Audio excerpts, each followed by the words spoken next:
What's happening, family? Listen, I wanted to drop this video real quick because a lot of you guys get in the comment section. In fact, most of you guys, especially you guys that have questions, a lot of you guys ask about the Hoover, or you're either being hoovered and wonder how long is it going to last, or is this, is this a natural thing? Is this a normal thing? Or a lot of you guys wonder if your person is a narcissist because you haven't been hoovered. So I've gotten a lot of different feedback, especially about the Hoover in the comment section, all the way across the board. So I just wanted to do this video because I find myself making the same statement, making the same comment in the comment section over and over. And like I said, I just felt like it was worth doing a video over. So for me, I look at the Hoover, especially in the spiritual realm, as being tested. You know what I'm saying? I look at it like the narcissist was your test in life. You know what I'm saying? Like, you are put here on earth, and a lot of us chosen ones, we have assignments on our life. We have things, we have generational curses throughout our bloodline that we have to break these curses. And I think the discard is the first break in that curse. You know what I'm saying? I think it's the because a lot of us didn't know that we were dealing with narcissism, and we didn't know that evil existed and all of this kind of stuff. So I feel like when you don't know and when you're just unaware, God has to wake you up first. God has to show you like who this person is or what you've been dealing with. And then once you wake up, now you have a decision to make, because before you weren't before you were informed to what narcissism was, or even that you were dealing with an evil person, even that this person had like evil intentions behind them, or any of that kind of stuff, it's like it's hard for you to be judged or chastised on your lack of knowledge. You know what I'm saying? Like the Bible says, my people fall for the lack of knowledge.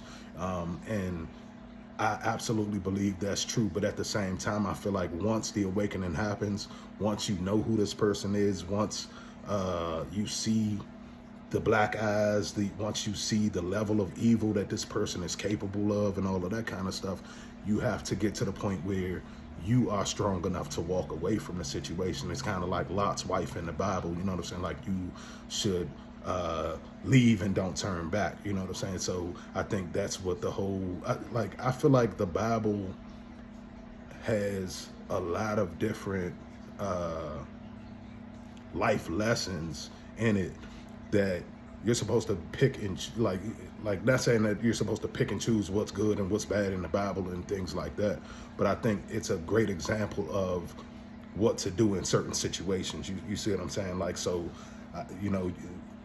you may take something out of this book of the Bible that may work in this situation in your life, and then you lead up into another situation. And I think that's why I think you have to take the Bible as a whole. You know what I'm saying? You have to take it as a whole book and like actually understand chapter by chapter, but you have to take the full story and apply it to your life, if that makes sense to you guys. So I feel like, for me, I felt like I could not accept the Hoover because it's almost like God waking me up and then me going back to sleep. You know what I'm saying? So it's like, once you wake up, you can't unsee what you just saw. You can't go back to sleep and try to dream away what you just saw. You just saw a nightmare and you woke up to that, and now it's no more going to sleep.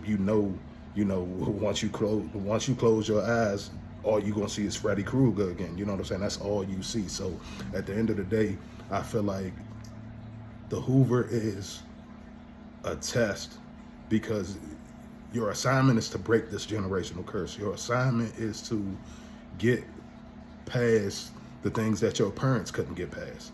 Your assignment is to do better than what even your parents could do in their life, because maybe they just either didn't have the knowledge, or they didn't have the support, whatever the case may be. They didn't have YouTube channels like this, or a lot of other ones that spread the knowledge, things like that, especially when they were in their younger years and stuff like that. So I feel like the Hoover is like I said, going back to the discard, I feel like the discard is that final break in the situation. And then I feel like the Hoover is a test to see if you're actually strong enough to walk away from something that you know is not healthy for you. You know what I'm saying? The Hoover is something that is put in place to see if you're going to hold fast to that. Like, God is, preparing you for this breakthrough in your life, and he doesn't want you to run back to somebody that's just going to tear you back down, somebody that's going to tear your situation apart again. And you just went through that. You just experienced that with the narcissist during the discard in the first place. So it's like a lot of us, I'm not going to say you guys because I'm a survivor as well. So a lot of survivors will go through the pain and go through everything that the narcissist took them through, but still want to be in that in the narcissist's life. They still want to be, connected to the narcissist in some type of way. And I understand totally about the trauma bond, like you're connected through the trauma bond. So a lot of you guys don't want to break it. It feels more comfortable to be locked into this toxic person because at least you have some type of access to them. But in reality, what are you really getting? You know what I'm saying? You're not really getting a friend. You're not getting a true loved one or any of that kind of stuff. The best thing, at the most that you're going to get from a narcissistic person is sex. You know what I'm saying? So outside of the sex, which you can get from a more healthy person, you know what I'm saying? You can definitely get that from a more reliable person, a more empathetic person, all of that kind of stuff. So there are good people still out here, and we have to get past feeling like, the narcissist is the be all end all in our situation, because we were trauma bonded to him. So like I said, in a lot of situations, we want to stay locked in and seeing the good in this person, when in all reality, they just showed you who they were. You know what I'm saying? They showed you that there's no good in them. They showed you that there is no compromise in them. They showed you that there's no teamwork in them. Like, I've seen all of this firsthand, having a child with a narcissist. You know what I'm saying? That is literally like no help to my situation at all, except for leaving me alone. You know what I'm saying? Like basically, I didn't know how to, like I said, I always go back to this because I felt like I was literally dumped off with a brand new baby, no instructions, no manual, no nothing. And of course, I'm going to adapt to being a father. That's who I am, you know what I'm saying? But in all reality, I didn't know, I had never changed a pamper. I had never done any of these things. I didn't grow up with like a little brother or somebody to like practice these things on, or any of that kind of stuff. I didn't know how to make a bottle. I didn't know how to do any of the things as a man, like, you know what I'm saying? Not as a man, but as a father, and of course you pick it, like I have a mother, so of course I pick up on, how she was doing things in the household and things like that.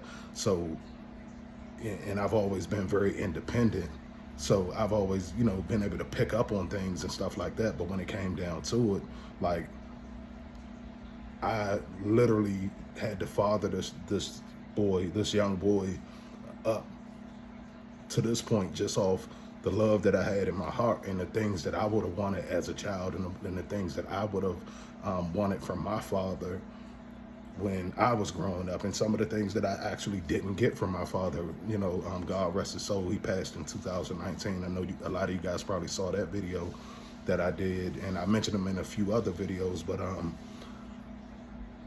it was certain things, like going back to the generational curses, it was certain things that I had to do as a father that went against some of the things that I saw growing up from my father, because it just wasn't a healthy thing for me to do in front of him or say in front of him, or a healthy way of living that I felt like would be conducive to my son's lifestyle. So there's that level of breaking the generational curses. There's certain things that it's certain positions that I'm in now that my father wasn't in when he was my age, you know what I'm saying? So if that makes sense. So a lot of you guys look at the Hoover, and some of you guys want the Hoover to come. Some of you guys hate that the Hoover came, and you're in the middle of it, and you're like seeing how disgusting it is, especially because you know what narcissism is. But you got to think about it from the standpoint of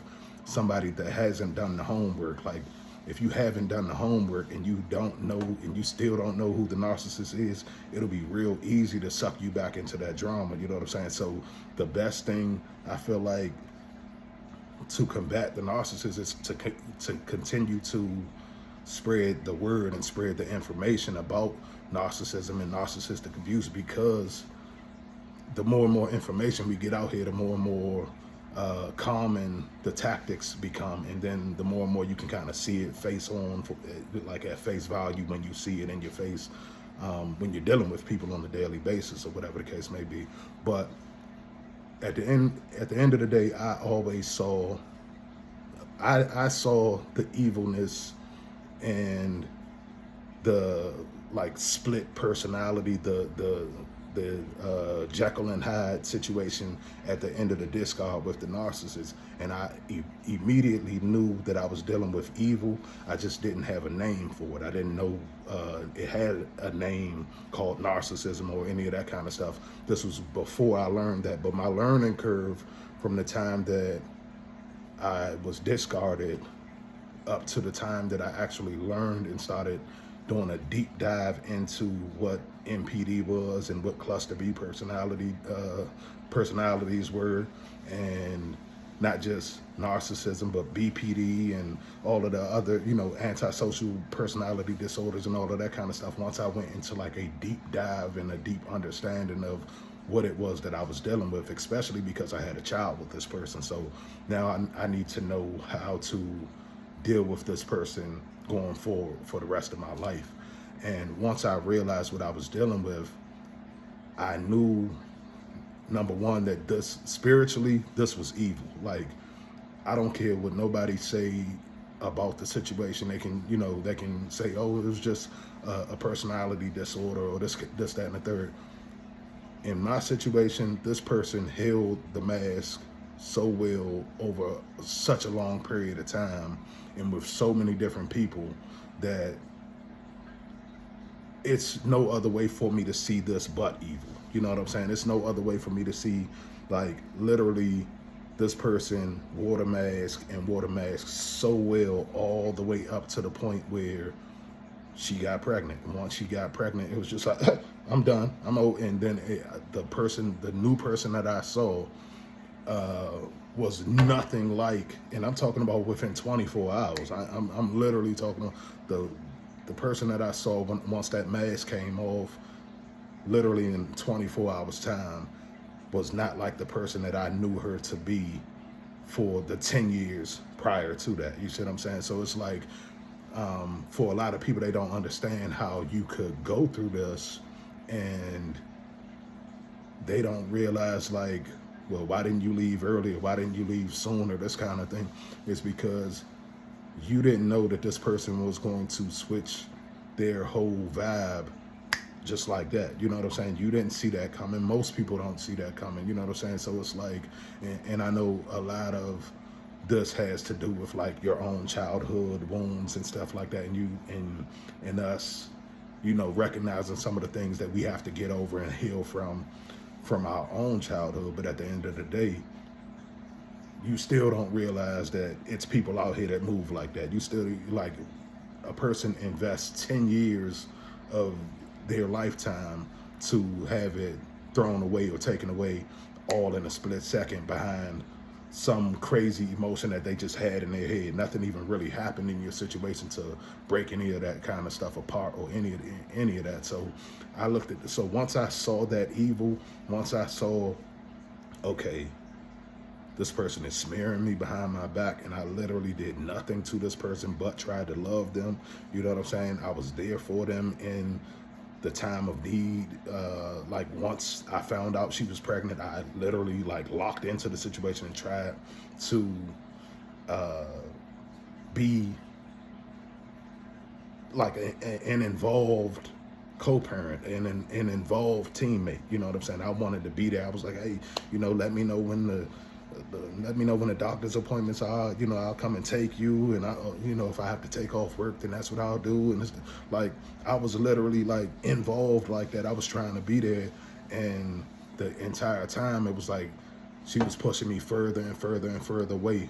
After she found out she got pregnant, it was like, and you know, now I understand that pregnancy or any of that kind of stuff is like the finish line to them. They done after that. So I get it. Like now it's like, okay, she had reached her goal and now she didn't have no more energy to give me. She was off to the new supply already. You know what I'm saying? Like, that's what a lot of people, that's another thing that a lot of people don't understand is like, you had somebody waiting that you wanted to deal with. You wanted to be with this person. You wanted to be with the person that you wanted to be with the person that you ran off to be with. Why did you not just wait, go be with that person and get pregnant by them? That's the kind of chaos that the narcissist likes to create. That's the kind of drama that, well, I'm gonna have a baby by this person, but then I'm gonna run off back to this person, and then I'm gonna be able to jump back to this person, and then I'm gonna have both of them mad, and like, that's the kind of stupid shit that they do. You know what I'm saying? The stupid drama that they like to create. You know what I'm saying? And that's basically what the narcissist tried to do in my situation. But in my situation, I just wouldn't accept the Hoover. Like, and that's what I'm hoping that you guys understand from this video is like, when it comes down to it, and you think about this from a spiritual standpoint, I feel like the narcissist coming back into your life, it's to see if those wounds are still open. And if it's, and not only just to see if it's still open, because most likely they will be, you know what I'm saying? But if you haven't healed enough, and if you haven't gained enough wisdom to know that this person is evil and no good in your life, how can God bless you with more? How can God increase you with more in your life if you keep running back and giving everything back to this person that is doing nothing but tearing you down? You know what I'm saying? So I feel like you're at the crossroads of your breakthrough right now. You know what I'm saying? Like, if you've been discarded and your world has been turned upside down and all of that kind of stuff, I feel like these are the things that are going to propel you to the next level. So it's like, I feel like once you go through narcissistic abuse and you go through that discard phase and you get to that fork in the road, that fork in the road is going to push you to a point where either you're going to be made or you're going to be, or you're going to be broken. You know what I'm saying? So it's either going to make you or it's going to break you. You know what I'm saying? Like, and most chosen ones, most people with, you know, super empathic people and just people of high empathy, we're going to be knocked down from it, but we're eventually going to get up again. And then once we get up again, it's going to make the person that you're going to be for the rest of your life. It's going to turn you into a different beast. It's going to turn you into a different monster than you've ever been, because now you have a level of insight, you have a level of wisdom to go along with the drive that you already had inside of you. You have you know what an evil person is now. You know what I'm saying? You have so much more just insight to the situation and insight to your life now that you can kind of look through a different lens in your life instead of seeing everybody for good and just accepting anything from anybody and all of that kind of stuff. So I feel like if you don't let it break you, then it has no other choice but to make you. You know what I'm saying? So if you don't accept the Hoover, and I also feel like that Hoover is like Lot's wife in the Bible. You know what I'm saying? I feel like in the Bible you have to take a lot of different lessons from different books of the Bible and different stories in the Bible and just figure out a way to apply it to your life. And the story of, you know, with Lot's wife, it's like God told her not to turn around. You know what I'm saying? Keep going. Like, don't turn around, don't look back. And when she looked back, she turned into the pillar of salt. Like, at the end of the day, I feel like that's where we are when we go through that crossroads with the narcissist. You have a choice to make now. You know what I'm saying? You are literally at that crossroads in your life to where, okay, I can continue to allow toxic people to run my life until I'm in my grave, or I can make a decision and a choice to walk away from something that I thought was going to be the best thing in my life and that I thought was going to be a good person in my life, was going to be a good addition in my life, and have the strength enough to choose yourself in that situation. And I feel like in choosing yourself, that's where your breakthrough starts to come through. And once you start to get that breakthrough, that's when, you know, things in your own personal life start to change, because it's honestly a test to see if you're going to allow this person to stay in your life and continue to pull you down, or if you're going to be strong enough to boss up and just keep it pushing, and learn from the situation, get wiser from the situation, grow stronger, not only in your awareness and in your education about narcissistic abuse, but stronger in your faith in God, you know what I'm saying? Stronger in your walk with God, things like that. And I know for me, every time that I went through a narcissistic breakup, it always brought me back closer to God. You know what I'm saying? I've been through a lot of, I'm not gonna say a lot of different breakups, because I didn't, you know, my history ain't that, you know what I'm saying, that vicious, y'all, you know what I'm saying? But at the end of the day, like, when it comes down to it, I've been through breakups with normal people, and I've been through breakups with narcissistic people. And it seems like every single time that I had a breakup with a narcissistic person, I ended up getting so much closer to God. You know what I'm saying? Not saying that the other people didn't have an impact in my life, because they do. They definitely did. But whenever I went through any type of discard from a narcissistic person, it always left me questioning, like, what the hell just happened? And the only answers that you will get from the situation is going spiritually into it, because you won't get an answer from the narcissist in the physical world. They won't give you any closure. They're not going to give you and tell you what it is that you did wrong, or what it is that you did right in the situation that made them walk away. Because a lot of times y'all thinking it's something that you did that made the narcissist, like, decide to discard you, or something like that. And most of the times it's the fact that you know, you started catching on to what they were doing. You started catching on to who they actually were, or you started getting close to those things.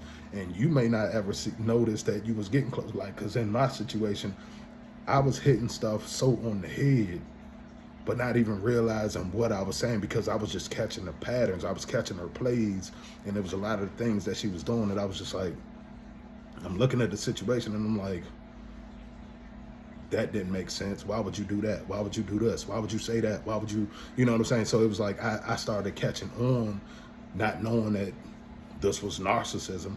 I was just thinking, like, okay, this person is extremely childish, especially when we starting to go through serious stuff in our life. You know what I'm saying? Like, before, when it was all fun and games, when it was just something to do, when it was just something, oh yeah, we just kicking it, we just having fun. You know what I'm saying? When it was that, it was like,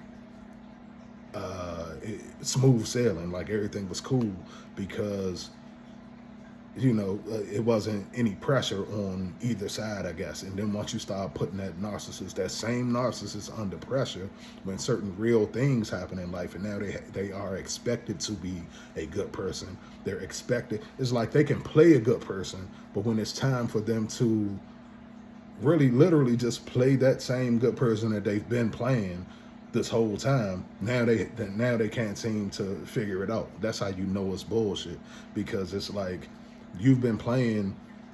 I'm not asking you to do nothing that you haven't been doing all the way up to this point. So even if it was fake, keep faking it. You know what I'm saying? You've been faking it.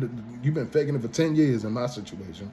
You've been faking this for almost 10 years. So now all of a sudden, you know, where's the switch up coming? You know what I'm saying? And that just lets you know that they've been planning all of this from jump. They've been planning all of this. Like, they've been plotting on, well, I'm gonna do this and I'm gonna treat this person this way. And then once I get to the point where I've gotten enough from them, or, you know, then I'm gonna ghost, leave them, and roll on to the next person. Once I get to the next person, if that don't work out, I'll always have this person on the hook that I can always come back to. And that's how they honestly feel. That's the game that they running. And most of us will continue to play that game, because a lot of us have been through the cycle and still haven't woken up. Like I said, and that's no knock to anybody. That's because I went through the cycle 3 times, and on the 3rd time is when I woke up. But I can honestly say the first 2 times, I saw no signs of the level of disrespect that I got the 3rd time around. So I absolutely get it. Like once you get involved with the narcissist, things happen so fast. That first go around, you might not catch anything. You know what I'm saying? So I didn't catch anything as far as like some crazy red flags that made me like, damn, this person is like a lunatic. This person is extremely crazy. I didn't catch none of that because everything was just so cool and casual. And that's another danger of living casually out here. You know what I'm saying? Is that you'll bump into a person that you've never experienced any real stuff in life with. And when you finally get into a position where you have to, you know, when you're facing some real stuff with this person, now you realize this person can't hold their water, or you know what I'm saying? A lot of dudes be in the streets and they be running around and they be thinking this person is like built like that. And then when they come down to it, this person can't hold their water in court, or they, you know, all of that kind of stuff. So, I mean, that's a whole nother topic. But when it comes down to it, it's like, you don't know who this person is until you go through certain things with them. You know what I'm saying? So, and a lot of us have made that mistake of just taking people at face value because they play like, oh, I'm a good girl, or this, that, and the third. Because in my situation, a lot of people be like, you know, well, if she carried herself like a hoe and she treated herself like this, and you should have saw that, and you should have saw this, and you should. Nah, it wasn't. You know what I'm saying? Like when it came down to it, the narcissist is going to mirror what it is that you like. So she started dressing. It wasn't necessarily like the provocativeness didn't come around in my situation until it seemed like she was back looking for new supply. You see what I'm saying? Like she would, I guess, dress down for me because she knew in my situation, I guess I was looking more for like a wifey type of situation. You know what I'm saying? So she wouldn't dress extremely flamboyant until she started like entertaining other supply.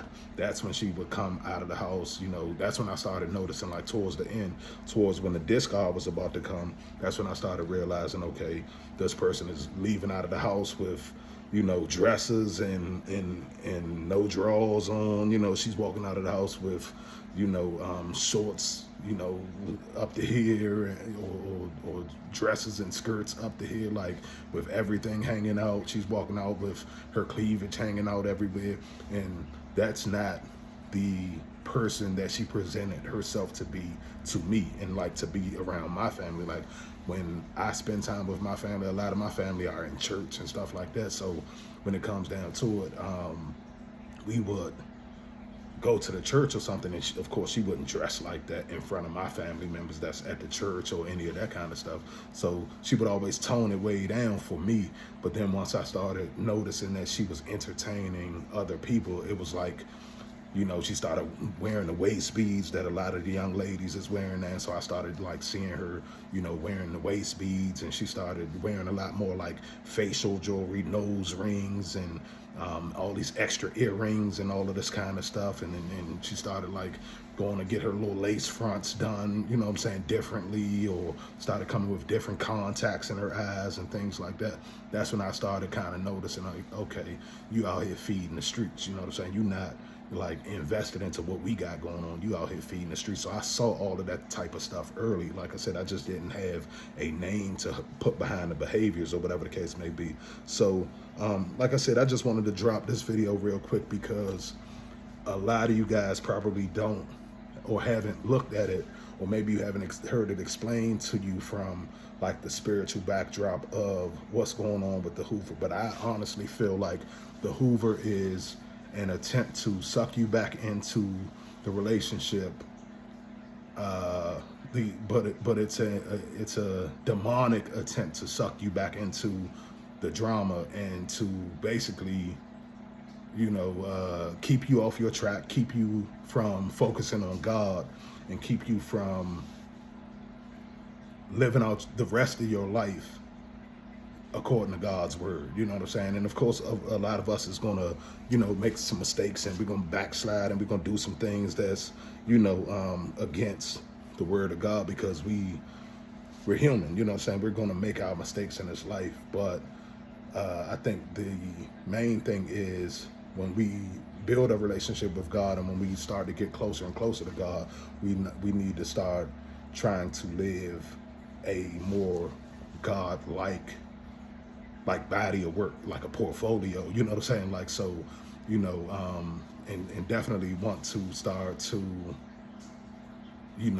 mirror your life with Christ. You know what I'm saying? Mirror your life with God and what he has going on, and what he will have in the storehouse for you. You know what I'm saying? So I just feel like a lot of what was going on in the Hoover for me is a test to see if I was actually over that situation, or if she could just suck me back in using sex, or if she could suck me back in, using even anger, even like my child, using my child against me, or any of that kind of stuff. So it was kind of like, okay, I need to make sure that you're over this person. I need to make sure that you won't run back to this person if I start to bless you in your life in the ways that you've been asking me to bless you in.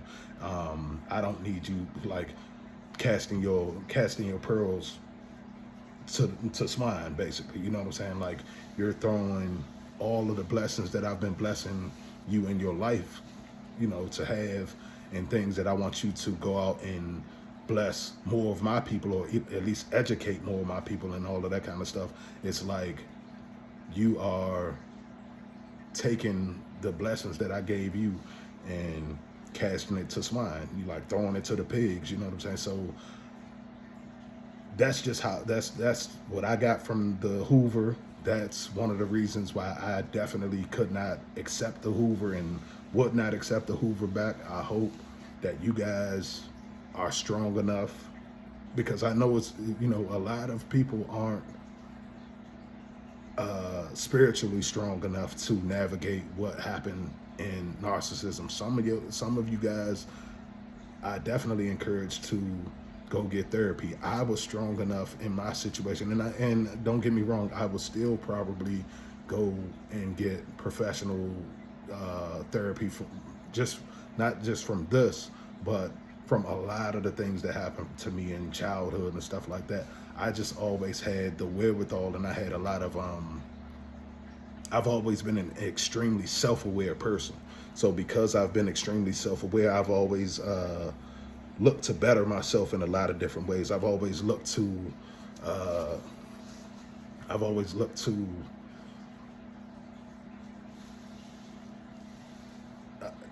look behind the veil in my life, and to see what was going on, like to see the things that I needed to work on, especially spiritually, definitely emotionally, financially. All of those kind of things are things that I've always kind of had to face.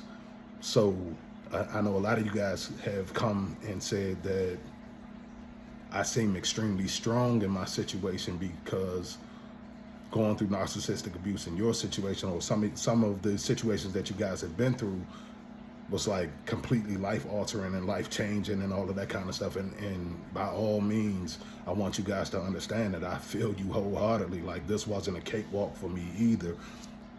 I may just present it differently because I've always been faced with a lot of extremely hard challenges from my childhood all the way up to now. So because I have had all of these different challenges, I feel like I've just adapted in how I handle things. You know what I'm saying? Like, I've been able to adapt how I handle a lot of things in life because I've been dealing with stuff like this for so long, you know what I'm saying? And I've had to adjust how I think about certain things, and even just how like the energy that I give to certain things. I learned that, like, as a child, I learned what gray rocking was before I was an adult when I found out what gray rocking was. But then once I learned what it was, I was able to look back to my childhood and be like, damn, I've been doing that all my life. I've been able to gray rock people and just ignore toxic people since I can remember, like 8, 9 years old, because I've always been surrounded by it. You know what I'm saying? So when you come up in it and when you have the level and the knowledge, the level of experience that I've had of just dealing with these type of people and having this type of madness around you, you develop your own things to protect yourself. You know what I'm saying? So in my situation, I developed a lot of techniques that I did not realize were keeping me sane my entire life. You know what I'm saying? I just thought that, like, you know, I would see a person and like, man, this person is crazy. I'm gonna just stay away from him. You know what I'm saying? Like, I'm gonna just keep my distance, because if I don't keep my distance, they either gonna make me do something to them or they gonna do something to me. So one of the two, like, I gotta keep myself, you know what I'm saying? So I always was able to, like, just distance myself from people and just stay in my own lane. And I never really had a problem, you know, being by myself and spending a lot of time with myself, that kind of thing. So and I think that's a strength, because a lot of times, you know, we as people just seek validation. We want, you know, other people to like us. We want other people to, you know, see value in the person that we are. And in all reality, like, the best thing you could do for yourself is to find your own value in yourself. That way another person can't tear it down or can't take it away when they just feel like you're no longer useful to them. You know what I'm saying? If that makes sense. So a lot of people will see value in you while you're useful to them. And once you are no longer serving them the way that they feel like you should serve them, now they are completely against you, and now you are valueless, because they just feel like, well, you're all used up. I got everything that I can get from you, and now I need to move on. And that's exactly what the narcissist does. So like I said, I just wanted to drop this video real quick and hope it gives you guys some insight, because like I said, I found myself saying that same comment over and over in the comment section, basically saying that the Hoover is your test. Like, the Hoover is your test. You know, the Hoover is your test to face and get past it, to make sure that you got the narcissist out your system. It's your test to get through the next side of your breakthrough. So if you can get through the next side of your breakthrough and you don't let this break you, then you are, you know, on your way to a much better and healthier future for you and anybody, you know, that's affected in your situation. Like in my case, I have a son that's affected in this situation. So I feel like, you know, getting past the Hoover is your first test. And I feel like it's going to be more and more and more tests to come. But I feel like this is like literally the first test of being able to walk away from the narcissist, because you know they aren't healthy for you. You know they aren't any good for you. And then keep them out of your life. Not just walk away, but be able to keep them out of your life and keep them away from you, and not allow them to affect you emotionally anymore. You know what I'm saying? Those type of things. It's like you don't know what you're being prepared for until you get there.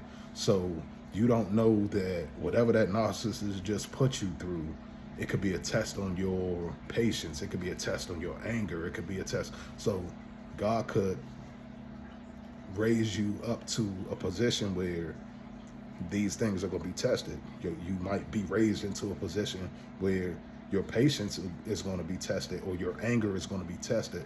And the fact that you've gone through this situation with the narcissist is you proving to yourself that you can handle the stresses that come with this. You've leveled up to another level, and now it's not saying that you won't have any more adversity, because I feel like every new level is a new devil. Like they say, every new level is a new devil. So the more and more you go up in life, the more and more adversities you're going to have to face. But those adversities come to shape the character of the person that you are, you know.